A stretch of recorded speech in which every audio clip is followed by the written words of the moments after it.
Hey guys, welcome back to my another mini vlog. আজি আমাক ৰনকৰ ঘৰলৈ বিশ্বকৰ্মা পূজা খাবলৈ মাতিছিল। এয়া মুনমুন বা সাফি বা আৰু ইয়াৰ লগত আমি গৈ আছো। আমি গৈ পালোগৈ। অলপ সময় ৰৈ কথা বতৰা পতাৰ পাছত আমাক মাহ প্ৰসাদ দিলে। এয়া আমি মাহ প্ৰসাদ খাই আছো। মাহ প্ৰসাদ যে মোৰ বহুত প্ৰিয় জানেনে? ক'বলৈ পাহৰিছিলোৱে। ৰনক হৈছে আমাৰ স্কুলৰ ষ্টুডেণ্ট। এয়া আছেংফা, এয়া ৰনক আৰু এয়া ইয়াৰা।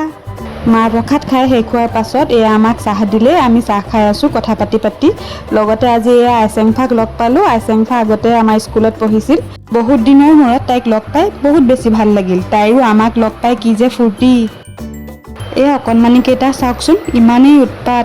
সিহঁতৰ উৎপাতৰ লগত গৰমেও পাত্তা পোৱা নাই। এয়া ৰনকৰ মাকে আমাক ঘৰলৈ নিবৰ বাবে মাহ প্ৰসাদ বান্ধি দিছে। ক'ৰবালৈ ওলাই যাম আৰু ফটো নেমাৰিম সেয়াতো হ'বই নোৱাৰে। এয়া আমি ফটো মাৰি ল'লোঁ। তাৰ পাছত এয়া আমি ঘৰলৈ যাবলৈ ওলালোঁ। আজিলৈ ইমানেই, বাই।